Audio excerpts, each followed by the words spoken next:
Tremendous outing, tremendous show. Put that main event together effortlessly. I wish I could top what Dan just said. Did you get to hear him at all when he was complimenting you? I heard him a little bit. He told me he was going to come out here and curse me out, so it was a little bit different, I think, than what he said he was going to do. But yeah, I heard a little bit of it. He's awesome. And I'm gonna piggyback off of his point. Definitely elevating the game. BJJ getting that recognition. Is this all part of your legacy, even though it's still in its infancy, to just really get everybody's attention? Yeah, I think the more eyes in the sport, the better it's going to be. The more people who do jiu-jitsu, the more celebrities who do jiu-jitsu, the more crossovers we have from jiu-jitsu into other sports, to wrestling, to bodybuilding, to whatever other sports we cross over into. I just think that overall, more eyes in the sport is always going to be good for the growth of jiu-jitsu, and I'm just happy to be at the forefront of that right now. Excellent, man. And I'm sure people are talking about it online. Maybe you had that locker room talk, if you will, with the tap past the 2 minutes. Clearly. Yeah. So I was looking at the timer, and all I remember is my teeth getting squeezed through my lip, and I clearly looked at the timer, and it hit 2 minutes, and I was just like, okay, well, maybe there's a lag between like what is on the screen and what the actual person is doing, calling time. I think what happened was people were like cheering, and I think the referee, Victor, maybe didn't hear the person yell time. So when it hit 2 minutes, I was like, okay, like maybe it's lagging, so I count to 5. So I counted like 1, 2, 3, all the way up to 5, and then the match still hadn't stopped, and I just feel my lip getting pushed, like my tooth getting pushed through my lip. So I pointed at the timer, and then I tapped like the match has been over for 10 seconds, and then I knew the match was over, and I just wanted to ride it out a little bit longer just to make sure that there was no confusion with the time. But yeah, I knew it was going to be difficult to hold on to him and to finish him, in overtime, and. I knew that I was up on ride time going into the third round, and I knew that he had to get a submission, so I knew he was going to be gunning hard to get to a submission. But I've done many EBI rounds with him, and I kind of knew what to expect. Did you expect it to go into the overtime? Were you ready for just pack a lunch? We're going to here for the long haul. This is the real deal. So I was kind of curious to see what kind of game he was going to play, and in the first minute or two, I figured out that he was just going to play a really stally game. Like an ADCC was kind of coming at me because he knows that the negatives will, it's a points rule set. It's a lot more tactical, whereas here he knows that if he stalls, then he just goes to overtime, and then that's like his best chance. Yesterday, I asked in the rules meeting, what are the repercussions for greasing, and they said. You can't grease. I'm like, well, okay, what happens if someone gets caught greasing? They're like, nothing. I'm like, oh, so you can grease. So the second that the sweat started hitting his wrist, and I've trained with him many times, and he's often very slippery, and I was trying to get a hold of him, and the second he started sweating, and he was definitely lotioned, and the lotion came out, I was like, yeah, but between the stalling and the fact that he was lotioned, there was just no way I was going to be able to hold on to him. Like even in 50-50, I had an Achilles grip, and he was almost slipping his leg out. And then in the overtime, that makes it so much harder to hold on to the hands defensively because the hands are so slippery. So the wrists the hands come out, and then they punch across your face, and you're like, oh shit, this is no good. So when the second he started sweating, like 2 minutes in, and then the fact that he was just hips back, head low, kind of not trying to pass or do anything, I knew that it was going to be a longer match, and it was going to be tough to get anything going with his explosivity and the amount of slipperiness that we had. Touching on that, I might have apologize if I'm mistaken. There was a pop, and people were looking around. Was that him, or that's just coincidental that we heard that in? Oh no, that was my ankle. I was trying to switch to a 50-50 heel hook, and I kind of wasn't respecting his mechanics because he doesn't really do leg locks that much. And I was trying to figure out how I could transition from an Achilles grip to an actual heel hook without losing the leg because it was so slippery. And while I was doing that, he put on a toe hold. And I was like, oh, it'll be fine. And then he just ripped it as hard as he could, and my leg broke. And I was like, oh, well, I guess that's broke. May as well just let it go. And then he used that opportunity to pull the leg out. As I was trying to go for a heel hook, I switched to the Achilles, and the leg was just too slippery. It slipped right out. And then I was like, well, I just didn't hold on to his leg, got my own leg broken, and now we're back in neutral. This is perfect. But luckily, it's nothing. I didn't see you in crutches or a brace. Nothing. You're good. Everything. No, it's fine. I mean, I've had this ankle pop so many times that like basically it's hanging off my leg. Yeah, it'll be fine in a few days. 2 ankles, 1 ankles. How soon are you back on a mat grappling, making your star power even bigger? So I gotta go to Boston tomorrow morning to film a new instructional, make some more money, and then I'm back for Christmas, and then right after Christmas, I'm back on the 23rd, and then I'll train the 24th, 25th, and then right after Christmas, I'll start my match for Felipe Pena, February 25th in California for Flow. Excellent, sir. Thank you. Congrats on the win. Thank you. Hey, Gordon, how disappointing was it that you didn't get to fight Vinnie? It sucks. Vinnie had to do a big weight cut, and they were telling me like, oh, we're going to make Vinnie cut weight, like we wanted to have him in shape, and we wanted it to be a good match. And I knew Vinnie was big at ADCC. It was like almost like between 270, I think, and 280. And I'm like, my first guy at ADCC was 285 pounds. I'm like, you don't have to make him cut weight. I compete against guys that big all the time. But they wanted him to cut weight, and then I think he posted on his story that he tried to cut like 20 pounds or over 20 pounds, 26 pounds I think it was, someone told me, in the last day, like 26 pounds of water, and then his kidney shut down and he had to go to the hospital. So I was like, oh man, like I kind of knew that was going to happen. Yeah, he's one of the guys to beat me at black belt, and I'm real excited to compete against him because he's like the last guy who I haven't beaten who's beaten me at black belt. So hopefully he heals up and we can do maybe a Fight Pass Invitational or another event somewhere sometime in the future. I mean, did you care that he was that heavy? Like, would you have grappled him as heavy as he was, or did you want him to cut weight? No, I actually was against the weight cut because the UFC is like, oh, we want to have. We want him to come in shape and be able to do the full 20 minutes because Vinnie fights at 205 like in MMA, so like a 280-pound Vinnie may have not been able to go 20 minutes. So I think they just wanted to get him in shape, and I'm like, man, I don't know, 50 pounds is a lot of weight for Vinnie to cut right now. So I was actually against the weight cut, and then I told him, I'm like, if Vinnie can't make weight, just have him come in and like whatever weight he's at, and I'll fight him anyway. I don't want any money or any of his purse or anything. Just I'm not making weight. I'm only 223 pounds, I think, for the weigh-in. So I was like, just have him come in and we'll fight. I think, but Vinnie was like so adamant about trying to make the weight. I think his ego got in the way, and then he just like almost killed himself, like trying to do the weight cut, and then ended up in the hospital, and then the match fell through. So yeah, I think sometime next year or whenever he's ready, I think we should do that match for sure. For anybody that doesn't know, why the gray hair? Why the silver fox? So people don't know me. They're like, man, this guy looks like he's 50 years old. I dye my hair gray because it pops out, so everyone talks about it. My hair is like dirty blonde, brown. But it's funny because after ADCC, I actually shaved all of my head and my beard off, and no one knew who I was. I was like incognito. I was like in a frame shop because I had like fan mail, and I was in a frame shop, and I had all these pictures of me from ADCC like lying on the table. And some guy walks in, and he goes, "Oh man, is that Gordon Ryan?" And I was wearing like my glasses, my hat, and I had no beard. And I'm like, "Yeah." He goes, "Man, I don't do jiu-jitsu, but my brother-in-law, he sends me pictures and videos all the time about that guy. I have no idea what he's talking about, but he just talks about him all the time." I'm like, "Yeah." I'm like, "That's me with like gray hair and a beard." And he like looks confused, and then he looks at me, and he looks back. He's like, "Is that you?" And I'm like, "Yeah, it's me. I just shaved my beard." He's like, "Oh my God, I can't believe it." So I was like incognito a lot of the time when I was like traveling, and everyone like was like kind of looking at me because I saw the tattoos and the size, but they didn't see the hair, so they're kind of trying to figure it out. But yeah, it's back now, and I'm back in my first form with the haircut.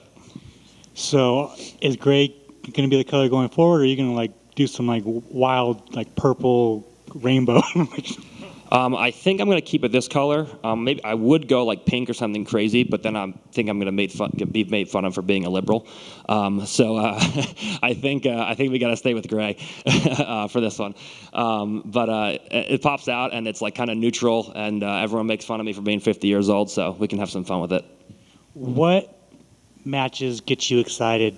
All these up and comers. Like, is there someone that like really, like I want to fight that guy? Any match that they're going to pay me the most amount of money for would be preferable. But Anybody. I've always been a guy who's open to compete against anyone who thinks that they can compete against me. Whether a blue belt calls me out, whether a black belt world champion calls me out, it doesn't make a difference. I'm game to fight anybody.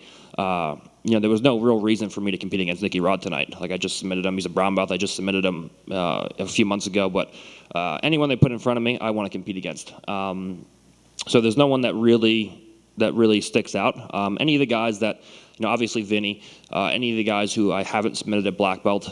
Victor Hugo would be another good one because he was the only guy I didn't submit this year at ADCC. Lucas Barboza, I fought him twice. I didn't submit him. So right now, I've pretty much beaten everyone. I'm just trying to run back and submit the guys who I haven't submitted at black belt, who are still actively competing. So those guys are on the list, but really anyone. If anyone that they're going to pay me for, I'll compete against. And people throw your name with the Michael Jordans, the Floyd Mayweathers, the Tiger Woods, the greatest of all time. Like, do you see yourself as the greatest of all time? Nogi, yeah. If you actually do like a statistical breakdown on like me and the other top 5 guys who are considered to be the greatest Nogi competitors of all time, it's like not even a close comparison. It's like a 10-to-1 thing where like I have like 4 times the amount of submissions as they do Nogi matches. Like, it's just not even fair. So I've done this before, like before ADCC, and it like wasn't even close. And people talk about medals and stuff like that and Ogi and Nogi, but if you actually look at the stats just for Nogi grappling, you'd actually be shocked on how illuminating it is. That actually kind of illuminates the fact that I'm just by far the greatest Nogi competitor of all time. Awesome. Congrats and happy holidays. Thank you. You too. Back here real quick. Alex just mentioned Michael Jordan, and when Mason was up there, he mentioned how he doesn't do like the trash talk, but he said you're like a bully when it comes to the trash talk. So is that just something that amps you up? Because if you already know that you're the greatest, you got to give yourself that extra edge when it comes to just talking some trash? The thing with me is I don't forget. So like, if a competitor comes on like a thread like 4 years ago, and they're like, man, Gordon really didn't look that good, I'm going to remember that. So like then just for like the rest of your career, I'm going to attack you. Like, I don't forget anything. So if someone ever opens their mouth, regardless of what it is, if it can even be looked at as an attack, I'm just going to viciously like they shoot a bullet and I just drop a nuke, and just keep dropping nuclear bombs every single time I can. Like Patrick Gaudio lost today, and I saved the screenshot of him saying that he was going to be my first, or that he was going to hand me my first loss at Who's Number One from like 4 months ago. And the second that he lost, before he was even off the mat, I posted it on Instagram, and I just said that aged well. So like stuff like that is like stuff that I do all the time, and fans just love it. So really, the shit talk for me, it's just obviously it's the creative draw. But a lot of it is to create a draw. But if people don't talk shit about me, then I won't go back at them. I don't just talk shit for no reason. But a lot of these athletes at one point or another have said stuff about me, and then people see me attacking them all the time, and the new fans are like, I don't know why he's attacking this guy. And it's like, well, because 4 years ago he said that I sucked, and now I'm just attacking him constantly for the rest of his career. So anyone you ever see me attacking, they deserve it. I promise. All right, that's the best answer I could get. I feel bad because I feel like I would be the guy in the frame shop. If you didn't have your hair and your beard, I guarantee I wouldn't recognize you. We a lot of times we'll hear from fighters in the UFC when a last-minute opponent drops out. It really throws off the game, whether it be a striker, and all of a sudden now they get a grappler. How does that affect you here when Vinnie had to drop off so close? Does that change anything? Did that throw off anything of your preparation for this event? Well, for me, I knew that there was a lot higher likelihood of the match going to overtime with Nicky Rod, because I knew Nicky Rod was going to stall a lot more than Vinnie and be harder to deal with, just in the stalling aspect. And in addition, for the longest time, I don't know why I thought that me and Vinnie was like a 20-minute match with like a ref's decision or like a sub or draw. And then like 2 weeks before the match, I realized that it was EBI overtime. I like confirmed with Techi, and I asked him, and he's like, "Oh no, it's EBI overtime." So I was like, "Oh shit, I better start practicing overtime rules." And then we changed it to Nicky, and all the stuff that I was drilling for Vinnie, like Nicky Rod doesn't do flying submissions. I wasn't going to wrestle with him. Vinnie doesn't do body locks, guard passing. So they're just two completely stylistically different grapplers. But at the same time, I can adapt better than anybody else in the world to any kind of game plan. And Nicky Rod is a person I've trained with for years, and I know what his game is like. So when they asked him and he accepted, I was like, okay, no problem. Which was weird because I asked him. He was like one of the first guys they asked months ago to compete against me, and he said no. And then they asked him again yesterday, and he said yeah. So I think we know each other's game. He knows my game. I know his game, and he knows that if he actually engages with me, it favors me. So he was kind of a negative Stolly, looking to get to overtime, and that's fine. I'm comfortable in overtime. I've done many overtime rounds with him and with other people. So it was definitely didn't throw me off, but it was definitely a little bump in the road. And just in terms, like you said, practicing in lots of overtime rounds, what is the preparation, when you're knowing that you're going to be in there for 20 minutes straight, what does that translate to in the training leading up to this? I mean, was just multiple rounds of 20 minutes? I mean, what sort of preparation did you have to do for this? So we usually do our normal positional rounds, and then we do like a 20-minute long round at the end. Like after we do like probably 25 minutes of rolling, we do one 20-minute long round, and then we do EBI overtime rounds after that. So whenever it's an EBI camp, we focus heavily on submissions, and then we do a lot of armbar and back rounds as well to prepare. And earlier you mentioned like lotion or greasing, whether it's intentional or unintentional, for a lot of guys out there. Is that something that happens often in the sport? Is there a problem in the sport that, that doesn't get known enough, or is it just on occasion it'll pop up? Yeah, it's a big problem in jiu-jitsu because, especially with me, because people don't really gauge themselves on how good they are anymore by whether or not you can beat me. They just gauge themselves on how long they can last, or can they not get submitted. So their whole goal is just not to get submitted. And one of the best ways to do that is with grease, because the less friction you have, the more pushing grips you have to use. And my whole thing is to pull guys onto me to actually go into submissions. Like when I'm in bottom position, you want to elevate the guy to pull on, to come on top of you and get underneath the center of gravity and go into submissions. So the more friction you have, the more pulling grips you can use. But when you lose friction, you have to push more. And the pushing grips are kind of counterintuitive from bottom position because I'm trying to get a hold of the guy. So the grease makes a huge difference. Like we did a grease test one time when we were in Puerto Rico, and it's like a 20-fold difference from like bare skin with grease to like a long sleeve rash guard versus grease. So it makes a big difference, and it is a big problem. That's why in the future Fight Pass invitationals, we have to have some kind of a repercussion for greasing, like whether you dock pay or whether you get extra overtime, riding time, or just making the athletes wear long sleeve rash guards and spats, I think would completely eliminate it almost. But something has to be done because, like I said, I asked at the rules meeting, like, oh, what if they grease? And they're just like, well, you can't. And I'm like, well, if there's no repercussions, then you can. That's like saying you can't take steroids, but there's no testing. Like, it's the same thing. Yeah, I guess that was kind of answered my question. I was going to say, how do we combat this sort of thing? You think that's the best wing? Either make them have to wear the long sleeve rash guards? You think that might be something, the easiest fix to it, or? Yeah, I mean, because at the end of the day, you can dock pay, which would save the UFC and organizations a lot of money if they were docking pay, but. For a lot of athletes, just winning, especially against me, was worth a lot more than any amount of pay because they'll build their brand, and the brand, just a win off me will make a lot more money than whatever purse they're getting for the match. So they're not really concerned about the pay. But a long sleeve rash guard and spats will definitely solve it, because then the grease won't come through the long sleeve rash guard and spats. Like it's just material. So that'll definitely. Eddie Bravo wanted to do this at one point. If not spats, at least long sleeve rash guard, so you can make some kind of upper body grips to pull a guy onto you. Awesome. Congrats on the victory tonight. Thank you. One follow-up. Speaking of talking trash, your old pal Dylan Dennis is boxing a YouTuber, and I just wanted to know your thoughts on that. Yeah. So I mean. How Dylan still, I mean, he's a master at staying relevant without actually doing anything. It's incredible. But yeah, I mean, I've offered him 10-1 odds. I've offered him to compete against Luke for 2-1 odds. I mean, I've offered him every kind of match, and he'll post the 2017 ADCC match every now and then. He'd be like, "See, I beat the best guy in the world." But yeah, I mean, hopefully he's getting paid. He actually randomly messages me on Instagram all the time at 2 a.m. He's got to be all drunk or whatever. And he sent a clip the other day of Chael Sonnen, Dylan Dennis is the real deal. He went toe to toe with Gordon in 2017, and Gordon won the world championships. like out of nowhere, completely unsolicited. And I'm like, oh great. I'm like, great, Dylan. I'm like, I hope you're getting paid for this. And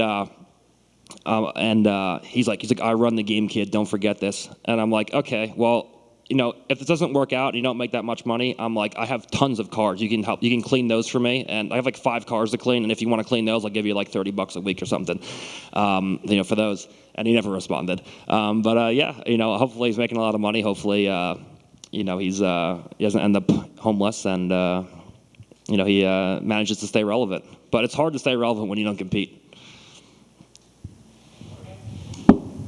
Cool. Thanks, guys.